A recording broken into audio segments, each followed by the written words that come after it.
네, 오늘 말씀은 말씀의 제목을 보면 위대한 패배를 선언하라. 네, 이렇게 제목을 붙였습니다. 사실 설교를 준비하면서 처음 설교 제목을 약복강가의 씨름 이렇게 잡았다가 설교를 좀 마무리하고 어제 조금 더 저녁에 정리를 하고 전체를 다시 한번 보면서 그 제목보다는 위대한 패배를 선언하라라는 제목이 더 좋겠다라는 마음을 갖게 됐습니다. 그 이유는 이제 오늘 말씀을 들어가면서 왜 그렇게 잡았는지 이해가 되실 거고요.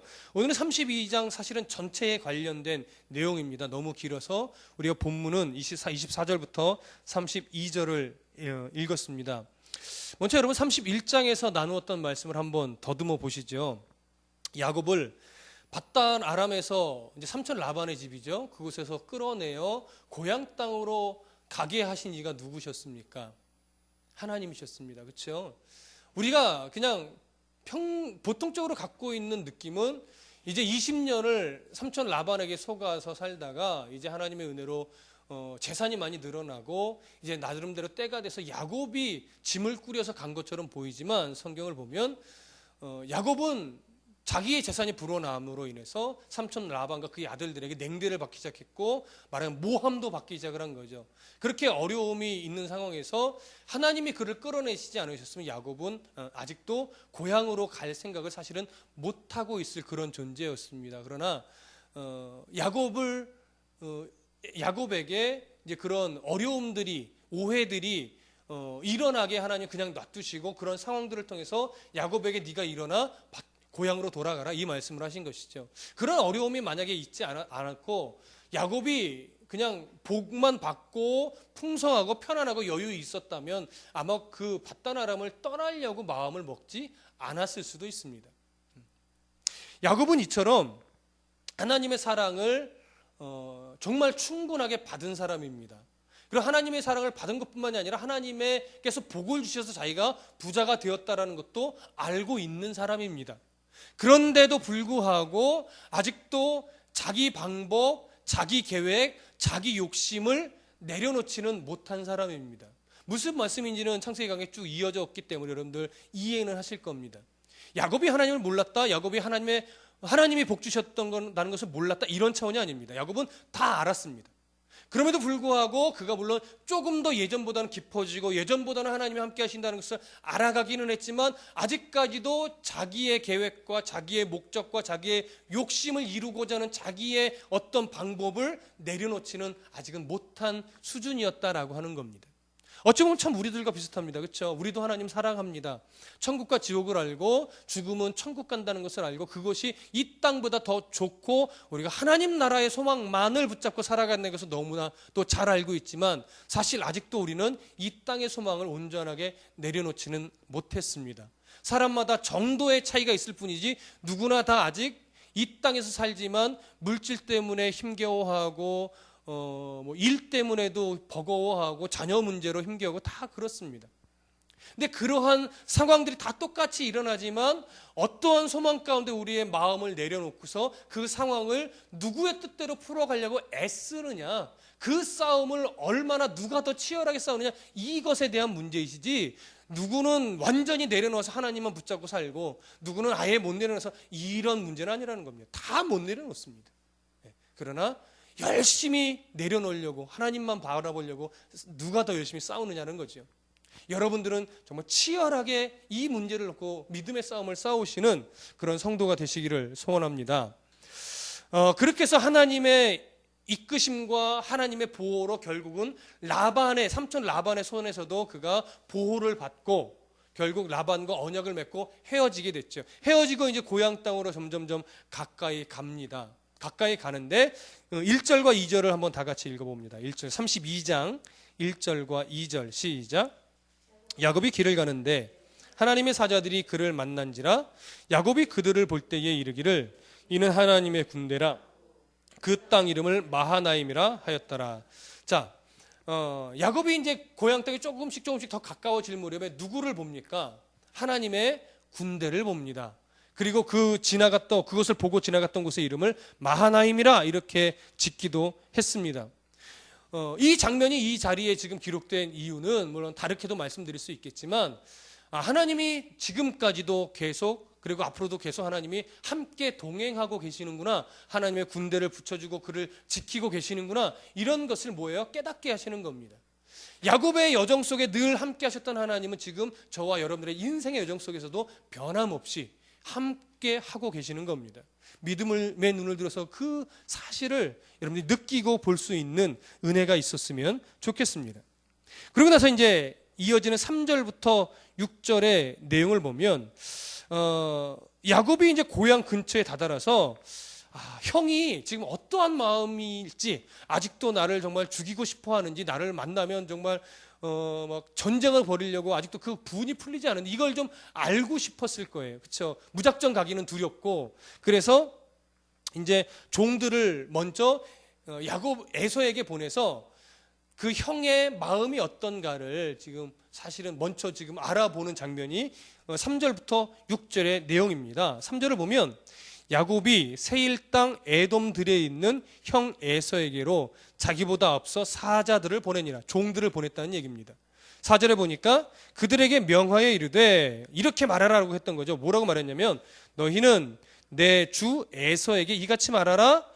주의 종 야곱이 이같이 말하기를, 내가 라반과 함께 거류하며 지금까지 머물러 있었사오며, 5절, 내게 소와 나귀와 양떼와 노비가 있으므로 사람을 보내어 내 주께 알리고 내 주께 은혜 받기를 원하나이다 하라 하였더라. 여기 보니까 뭐예요?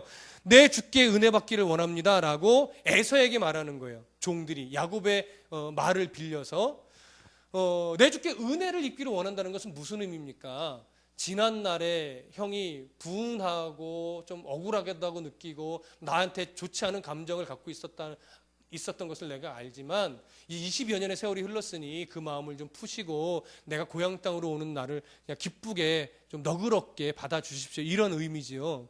그런데 앞에 보니까 4절 중간에 보니까 주의 종 야곱이 이렇게 말을 하라고 전한 거예요. 그러니까 여기 주라는 것은 누구를 말해요? 에서를 말하죠. 에서를 거의 주인의 버금갈 정도로 높이는 거예요. 그리고 주의 종 야곱이라고 표현합니다. 이것은 뭐냐면 지금 야곱의 입장에서는 에서를 정말 높여야 돼요. 높일 수 있을 만큼 높여야 돼요. 그리고 자기를 낮출 수 있을 만큼 낮춰야 되는 거예요. 이유는요, 빨리 화해하고 싶으니까. 그가 얼마나 에서와 화해해서 고향 땅에 머물고 싶은지 그 간절함이 이 단어에 드러나 있는 거예요. 주의 종 야곱이 이렇게 말하는 거죠. 그러고 나서 이제 내가 라반과 함께 거류하며 지금까지 머물러 있었습니다. 20년을 내가 편하게 산 것은 아니었습니다. 이렇게 말하는 거죠. 이 뉘앙스가 담겨 있는 것이죠. 그리고 5절에 내게 소와 나귀와 양떼와 노비가 있으므로 사람을 보내어 주께 알리는 겁니다. 이렇게 얘기해요. 이 말은 뭐냐면 저도 나름대로 그러면서 많은 재산을 꾸렸습니다. 왜 이 표현을 하냐면 내가 지금 형의 유산을 탐내서 왔다거나 예전에 형의 장자권을 뺏었다고 내가 장자권의 유산이 욕심나서 온 것이 아닙니다. 이런 걸 지금 말하고 싶은 거예요. 그러니까 나를 어떻게 해요? 좀 너그럽게 불쌍히 봐주셔서 나를 해코지하지 마시고 그냥 고향 땅에 들어오도록 그냥 좀 봐주십시오. 은혜를 베풀어 주십시오. 이렇게 얘기하는 거예요. 이해되시죠? 이제 6절 다 같이 읽어봅니다. 시작. 사자들이 야곱에게 돌아와 이르되 우리가 주인의 형 에서에게 이른즉 그가 400명을 거느리고 주인을 만나려고 오더이다. 종이 야곱에게서 말합니다. 뭐라고? 그냥 그렇게 형님한테 말씀드렸더니 뭐라고 하시디? 그랬더니 네, 뭐란 얘기는 없는데요. 400명을 데리고 오던데요. 이렇게 얘기를 하는 거예요. 자, 이 400명에 대해서 두 가지 견해가 있습니다. 좀 약한 견해 중에 하나는 그 400명이 환영 인사다. 야곱을 환영하기 위해서 나오는 무리다. 이렇게 해석하는 견해가 좀 약하지만 있고요. 대부분의 견해는 이 400명이 야곱을 죽이려고. 나름대로 야곱도 지금 세력이 있다고 하니까 노비도 있다고 하니까 몇 명 데리고 가서는 안 되겠고 400명을 데리고 가서 그를 죽이려고 전쟁하러 오는 것이다라고 하는 견해입니다. 근데 성경의 문맥 흐름을 보면요. 환영 인단으로서는 400명이 너무 많습니다. 네. 당시 고대 근동에 이렇게 도시 국가들인데 그 도시 국가들의 대부분의 군대의 숫자가 300에서 400명입니다. 네. 그러니까 지금 에서가 400명을 데리고 왔다는 것은 뭔가 전쟁을 위한 그런 군사를 데리고 왔다는 것이고요. 그것과 함께 또 하나 뭘 보여주는 거냐면 에서도 나름대로 그 20여 년 동안 세력이 굉장히 많이 커졌다라고 하는 거예요. 400명의 군사를 데리고 올 정도면 다른 여느 도시 국가와 거의 수준이 비슷해진 거예요. 그러니까 후손도 많고 종도 많고 군사도 있을 정도니까 얼마나 그 세력이 탄탄했겠습니까? 그래서 지금 400명을 거느리고 야곱 내 분이 아직 덜 풀렸다. 너 만나기만 해봐라 지금 그러고 오는 거예요. 그렇기 때문에 7절 보시면 7절 야곱이 심히 두렵고 답답하여 자기와 함께한 동행자와 양과 소와 낙타를 두 떼로 나누었어요. 그러니까 여기 심히 답답하고 뭐예요? 두렵다라고 표현하고 있는 겁니다. 그래서 400명을 딱 데리고 온다니까 이게 환영 인단이 아니구나. 야곱이 딱 깨달았던 것이죠. 날 죽이려고 오는 거구나. 그러니까 답답해요. 두려워. 왜? 도망갈 수도 없어요. 도망가면 누가 버티고 있어요? 라반이 버티고 있죠. 그렇다고 전혀 모르는 데 가기는 또 거기서 또 싸워야 되잖아요. 그거는 싫은 거예요. 그러니까 진퇴양난이죠. 앞으로 갈 수도 없고 다시 밧단아람으로 돌아갈 수도 없고 고향으로 가고는 싶은데 지금 진퇴양난인 거예요. 그때 지금 자기 방법이 먹히지 않았잖아요. 종들을 보내서 지금 나름대로 형을 회유해 보려고 했는데 그게 먹히지 않고 오히려 죽을 위기에, 전쟁의 위기에 놓인 거예요. 그러면 어떻게 돼요? 자기 방법이 먹히지 않았으니까 하나님 어떻게 합니까? 엎드려야죠. 하나님의 뜻을 구해야죠. 하나님 제가 어떻게 하는 것이 옳겠습니까? 물어야죠. 근데 그렇게 묻는 장면이 나타나지 않고 성경은 뭐라고 말하냐면 7절 중반 이후에 자기와 함께한 동행자라는 건 뭐 종들, 가족들, 자녀들 이런 걸 얘기하겠죠. 그리고 양과 소와 낙타를 두 떼로 나누었어요. 근데 두 떼로 나눈 이유는 8절에 보니까 에서가 와서 한 떼를 치면 한 떼는 피하리라 하는 겁니다. 혹시 정말 나를 죽이려고 오는 거라면 한 떼를 공격할 거 아니에요. 앞에 뭐 있던 한 떼를. 그러면 뒤에 나머지 한 떼는 데리고 내가 도망가야 되겠다. 그런 속셈인 거예요. 그러니까 아직도 뭘 버리지 못했어요. 자기 생각, 자기 방법 이걸 버리지 못한 거예요. 하나님께 물어야죠. 하나님 어떻게 하면 좋겠습니까? 근데 묻지 않고 지금 일단 자기 방법으로 계획을 다 세워놨어요. 그러고 나서 이제 9절부터 12절을 보시면 야곱이 그제서야 자기 방법으로 뭔가 계획을 세워놓고 하나님께 기도를 합니다. 그것이 9절부터 12절의 내용인데 잘 들어보세요.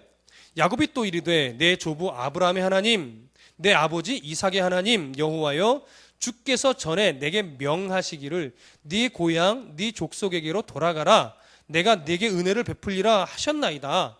나는 주께서 주의 종에게 베푸신 모든 은총과 모든 진실하심을 조금도 감당할 수 없사오나 내가 내 지팡이만 가지고 이 요단을 건넜더니 지금은 두 때나 이루었나이다. 내가 주께 간구하오니 내 형의 손에서 에서의 손에서 나를 건져내시옵소서. 내가 그를 두려워함은 그가 와서 나와 내 처자들을 칠까 겁이 나기 때문이다.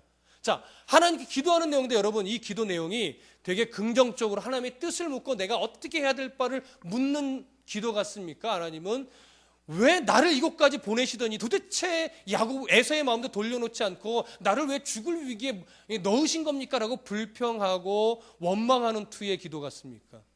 불평하고 원망하는 투의 기도죠. 하나님의 은혜에 감사하는 것이 아니에요. 하나님의 은혜를 내가 받았다라는 것은 인정을 해요. 그러나 하나님의 은혜를 받아서 하나님께서 가라 해서 내가 온 거 아닙니까?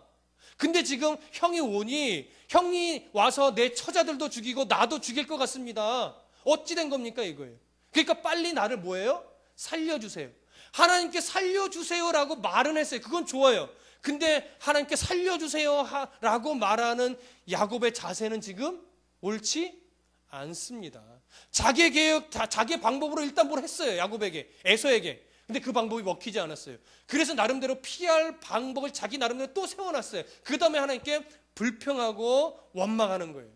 그러니까 빨리 능력 보내서 하나님 군사를 보내든 누구를 보내든 날 살려주세요. 살려내세요라고 하는 거죠. 말하자면. 별로 좋지 않습니다. 지금 이 뉘앙스가. 그랬더니 12절 보세요. 12절 다 같이 읽습니다. 시작. 주께서 말씀하시기를 내가 반드시 네게 은혜를 베풀어 네 시로 바다에 셀 수 없는 모래와 같이 많게 하리라 하셨나이다. 알았어, 내가 도와줄게. 이렇게 반응하지 않으셨어요. 예전에 했던 약속을 다시 한번 기억시키시면서 상기시키시면서 내가 그 약속을 이루고야 말 거야. 아주 근본적인 문제만 이야기하십니다. 그렇죠? 무슨 느낌입니까? 너 아직도 나를 신뢰하지 못하냐?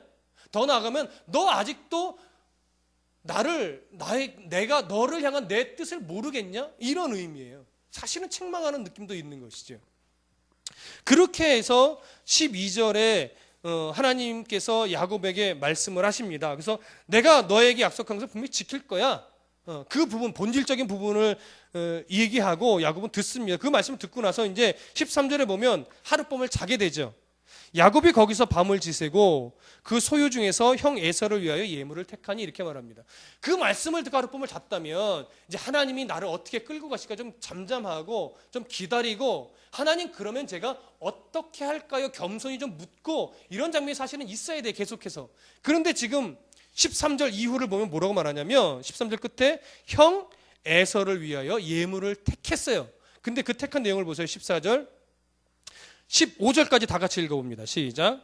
암연소가 200이요 순염소가 20이요 암양이 200이요 순양이 20이요 전나는 낙타 30과 그 새끼요 암소가 40이요 황소가 10이요 암나귀가 20이요 그 나귀 새끼가 10이라. 가축들을 종류별로 합쳐보면 대략 500마리가 넘습니다. 500마리가. 그러니까 이것을 지금 형 에서에게 주려고 하는 거예요. 예물로. 왜 줘요? 예물로? 형의 마음을 풀어보자 이거죠. 지금 돈으로 그의 마음을 사보자는 거예요. 근데 그 방법도 또 있어요. 16절에 보시면 그것을 각각 때로 나누어 종들의 손에 맡기고 그 종들에게 이르되 나보다 앞서 건너가서 각 때로 거리를 두게 하라 하고, 몇 대를 나눴는지 정확하게 모릅니다. 2대에서 3대라고 얘기를 하긴 하는데 하여튼 각 때마다 거리를 두고 가요. 왜요? 연속적으로 예물을 드리는 거예요. 한 번에 다 주면 뭔가 받는 느낌이 약하잖아요. 그래서 어쨌든 많은 양이니까 한 번 받고 좀 있다가 또 받고 좀 있다가 또 받으면서 예물로 에서의 마음을 바꿔보자 이거예요. 물질로. 어떻게 보면 여기서 물질 만능주의가 시작되지 않았나, 그냥 장난스럽게 한번 생각을 해보게 되는데, 이처럼 야곱은 그렇게 하나님의 또 아주 근원적인 메시지를 어저께 밤에 듣고 나서도 지금 아직도 뭘 못 버려요? 자기 방법을 못 버리고 있어요. 자기 생각. 이렇게 하면 될 텐데 이 자기 방법을 아직도 못 내려놓고 있단 말이에요.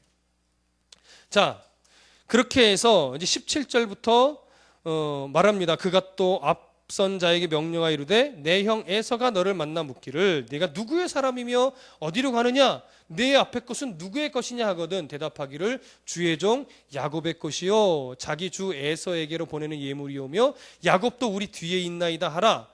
19절 그 둘째와 셋째와 각 때를 따라가는 자에게 명령하여 이르되 너희도 에서를 만나거든 곧 이같이 그에게 말하고, 20절 또 너희는 말하기를 주의 종 야곱이 우리 뒤에 있다 하라 하니 이는 야곱이 말하기를 내가 내 앞에 보내는 예물로 형의 감정을 푼 후에 대면하면 형이 혹시 나를 받아주리라 함이었더라.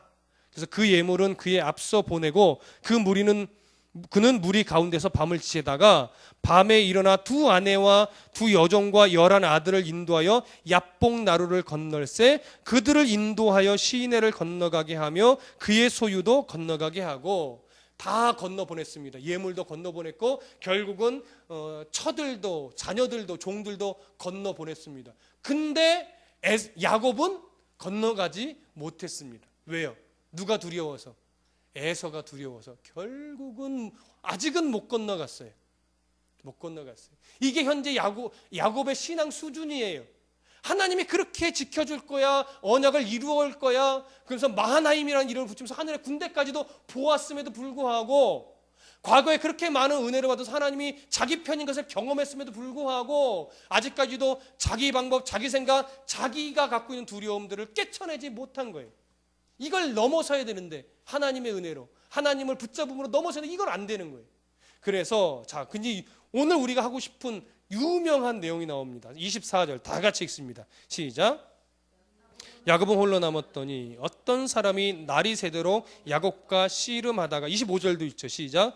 자기가 야곱을 이기지 못함을 보고 그가 야곱의 허벅지 관절을 치매 야곱의 허벅지 관절이 그 사람과 씨름할 때 어긋났더라. 자, 이 구절은요, 야복 강가에서 홀로 남은 야곱이 결국 어떤 사람과 밤새도록 씨름을 하게 되는 그런 장면입니다. 우리가 가장 많이 이 내용을 통해서 들어왔던 내용은 뭐냐면 야곱이 끈질기게 하나님과 씨름하여 복을 구하며 하나님께 기도했더니 그 끈질긴 기도 덕분에 결국 야곱이 복을 받았다라고 하는 야곱의 끈질긴 기도, 이렇게 많이들 해석을 해왔고 그렇게 해석하는 목사님들도 많이 있었습니다. 여러분들은 어떻게 들어오셨습니까? 여러분 이 장면이 야곱의 기도라고 보여지십니까?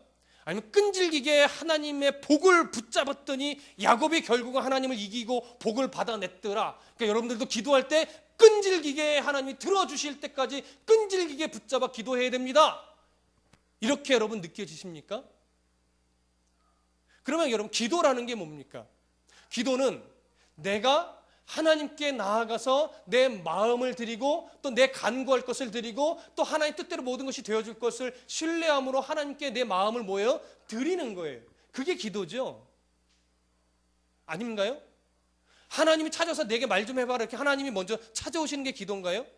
내가 나아가서 하나님을 만나는 거죠. 대면 그게 기도예요.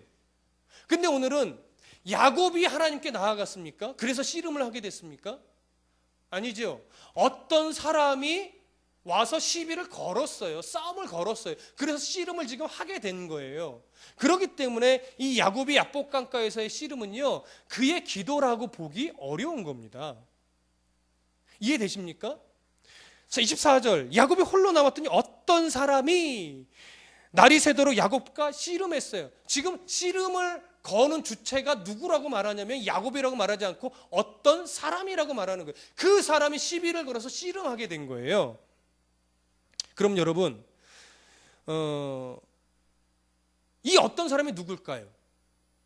우린 압니다. 그렇죠? 하나님이시죠. 하나님이 사람의 형상을 입고 오신 거예요. 그래서 아마 예수 그리스도이실 것이다. 성육신 하기 전에 예수 그리스도이실 것이다 라고 말하는 겁니다.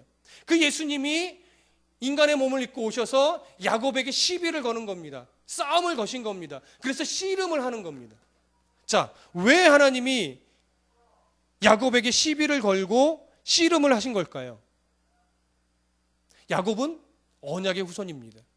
그는 철저하게 누구의 뜻에 따라 삶을 살아내야만 하는 존재냐면 하나님의 뜻에 따라 삶을 살아내야만 하는 존재입니다. 자기 방법을 버리고 하나님의 방법대로 살아서 하나님의 언약의 후손으로서의 삶을 살아내야 되는 사람이에요. 그런데 우리가 지금까지 나누었지만 야곱의 지금 조금 전까지 일생 속에서는 야곱이 끝까지 뭘 못 나요? 자기 방법, 자기 욕심 못 내려놓고 있는 거예요. 하나님의 은혜도 경험했고 하나님의 함께하심도 보았고 하나님이 내가 너에게 약속한 걸 내가 이루고야 말겠다라는 의지도 들었음에도 불구하고 못 내려놓으니까 하나님이 결국은 내려와서 이제 설득하시는 거예요. 직접 사람의 모습으로 해서 그 설득이 어떻게 표현됐냐? 씨름이라고 표현된 거예요. 물론 진짜 이렇게 씨름했을 수도 있겠죠. 그러나 그 씨름 자체가 뭐냐면 설득하시는 거예요. 야, 너 이제는 안 돼. 내가 이제는 너 두고 볼 수가 없어. 너 네 방법대로 그렇게 살기를 원하냐? 나는 네가 그 꼴 못 본다.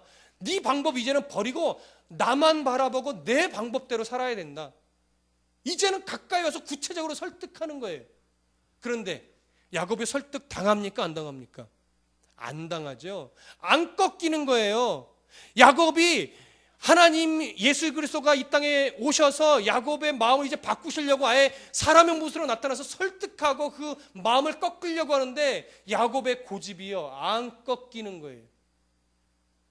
도대체 우리나라 속담에 쇠심줄을 먹었는지 안 꺾이는 거예요. 그래서 하나님이 절망하셨죠. 절망하신 그 절망을 성경이 뭐라고 표현하느냐면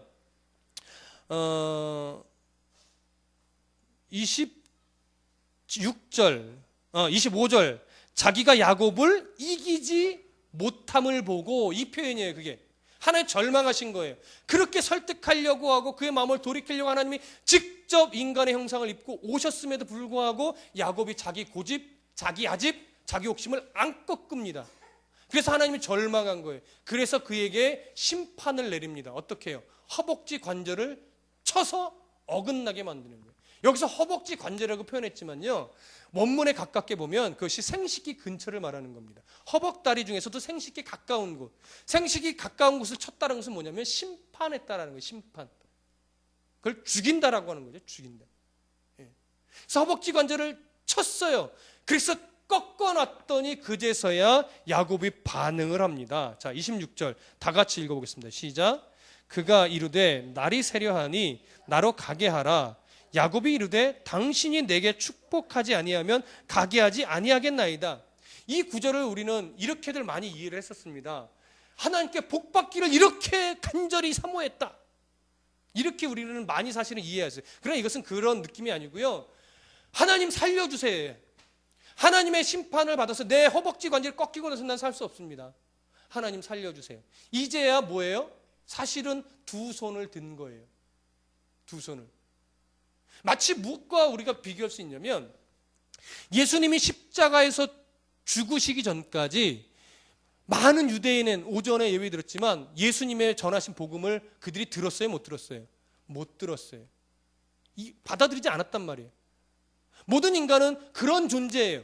하나님이 십자가에서 인간 대신 심판 받아주시지 않으면 모든 인간은 다 죽을 수밖에 없는 존재란 말이에요. 그런데 그 모든 심판을 누가 대신 받아주셨어요? 예수 그리스도가 대신 받아주셨어요. 대신 대가를 지불하셨다고요. 그러고 나서 그 은혜 안으로 들어온 선택된 백성은 그 은혜를 힘입어서 주님과 함께 멍에를 메고 살아갈 수 있게 된 거죠. 그처럼 야곱이 그런 심판을 받고 나서야 비로소 자기가 꺾이움을 당한 거예요. 자기가 좀 하나님을 설득할 때 꺾였으면 좋았을 텐데 하나님의 허벅지를 치니까 그때서야 자기의 교만이 꺾인 거예요. 물론 이때 완전히 사람이 바뀌었다라고 말하기는 어렵습니다. 그러나 이때 이것이 내 교만 때문이고 내 욕심 때문이고 내 방법을 붙잡는 나의 죄 때문이구나 하는 것을 그제서야 비로소 일단은 깨달은 거예요. 그래서 어떻게 하나님 살려주세요라고 그제서야 붙잡은 거예요. 그제서야. 이 말 이해되십니까? 하나님 허벅지를 꺾어 놓으시니 그제서야 꺾이게 됐던 거예요. 정말 억지로 꺾인 거죠. 저는 이 부분을 이렇게 표현한 겁니다. 바로 위대한 패배라고. 위대한 패배라고. 하나님이 이렇게라도 꺾어 놓으셔서 두 손 들고 하나님 나 살려주세요라고 하면 그 사람이 그런 모습이라도 복된 거예요.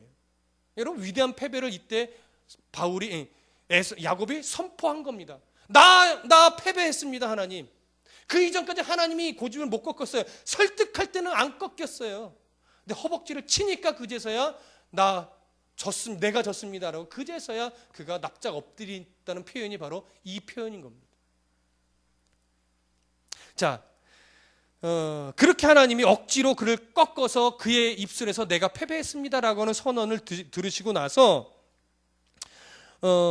내게 축복하지 않으면 내가 가게 하지 않겠나이다 하면서 하나님의 은혜를 붙잡으니까 27절 그 사람이 그에게 이르되 네 이름이 무엇이냐? 그가 이르되 야곱이니이다. 야곱이 대답합니다. 그랬더니 28절에 그가 이르되 네 이름을 다시는 야곱이라 부를 것이 아니요 이스라엘이라 부를 것이니 이는 내가 하나님과 및 사람들과 겨루어 이겼음이라. 그의 이름을 이때 이스라엘로 바뀌고 이 이름의 근거에서 이스라엘 백성이 탄생이 된 겁니다. 이스라엘을 이스라엘이라고 부르게 된 겁니다.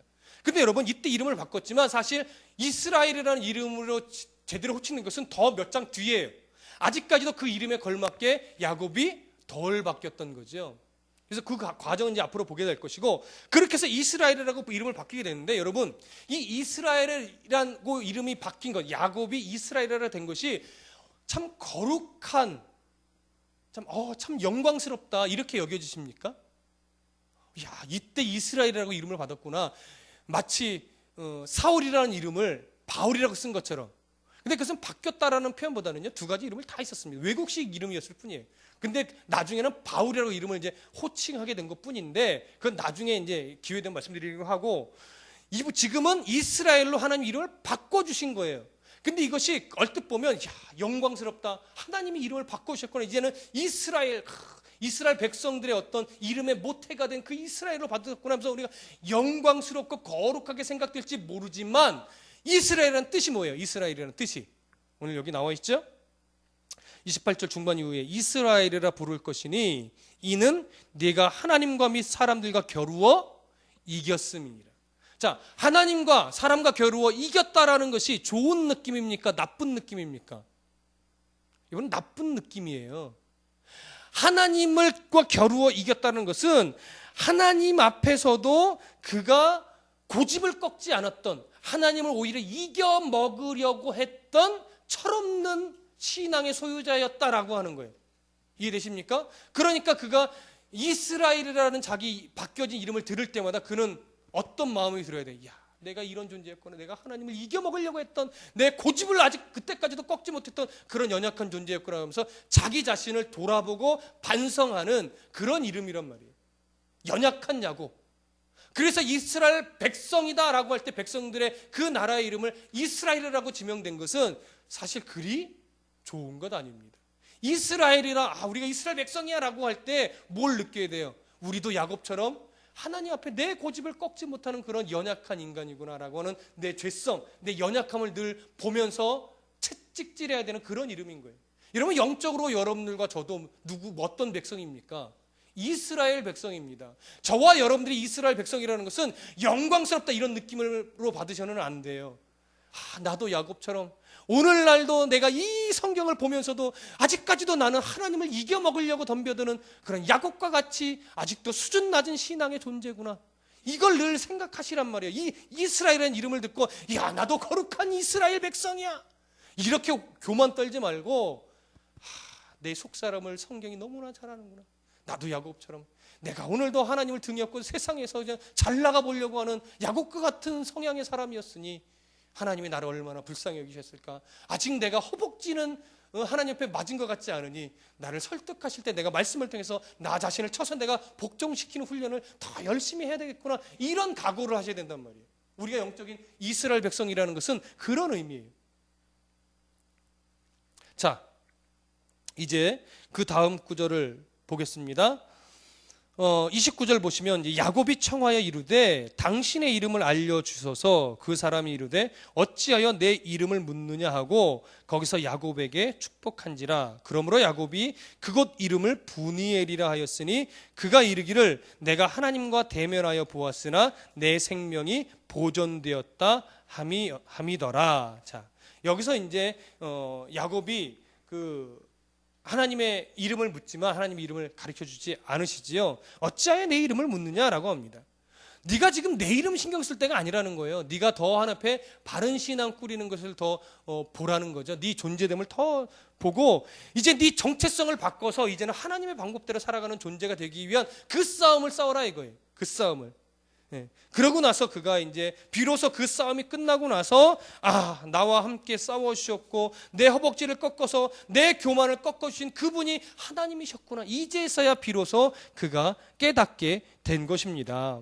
그래서 내가 하나님과 대면하여 보았으나 내 생명이 보존되었다라고 하는 감사의 를 하나님께 드리고 나서 이제 본격적으로 이제 야곱은 또 변화된 삶을 앞으로 계속 살아가게 됩니다. 그렇기 때문에 여러분, 야복강가에서 하나님과 씨름하여 야곱이 이겼다라고 했지만 그것은 야곱이 하나님 이긴 것이 아니라 교만했던 것이고 결국 그의 허벅지가 단절됐다라는 것은 하나님의 뜻에 의하여 하나님의 작정하심에 의하여 야곱이 위대한 패배를 선언하게 만드신 하나님의 뜻이었다라는 것을 여러분 이 성경 통해서 보아야 됩니다. 그래서 위대한 패배를 선언할 때에 비로소 진정한 승리를, 그리스도인다운 진정한 승리를 우리는 선물로 받게 되는 것입니다. 여러분, 이제 이 말씀에 근거해서 빨리 성경을 통해 하나님의 은혜를 깨닫고 이 세상 내 욕심대로 되는 것이 아니라는 것을 깨닫고 하나님 앞에 위대한 패배를 선언하십시오. 나는 하나님 없이는 안 되는 존재입니다. 아무리 돈이 많아도 하나님의 은혜로 주신 것이 아니면 그 돈이 내게 가치가 없습니다. 내가 아무리 명예가 높아도 하나님께서 은혜로 주신 명예가 아니면 내게 가치가 없습니다. 차라리 가난한 것이 낫고 차라리 명예가 없는 것이 낫습니다. 하나님, 내 인생의 주인이 되어 주십시오 라고 위대한 패배를 선언하고 하나님만 붙잡는 간구를 하시란 말입니다. 그러면 하나님이 그리스도인다운 승리가 무엇인지를 깨닫게 하시고 거기서 하나님이 주시는 승리의 감격을 맛보게 되는 겁니다. 십자가의 승리가 내 가슴속에 살아 움직인다는 얘기. 여러분, 그 은혜를 경험하시기 바랍니다. 하나님 앞에서 이제 내 교만, 내 욕심, 내 방법, 내 생각 다 내려놓으시고 위대한 패배를 선언하는 하나님의 귀하고 복된 자녀가 되시기를 간절히 소원합니다. 기도하겠습니다.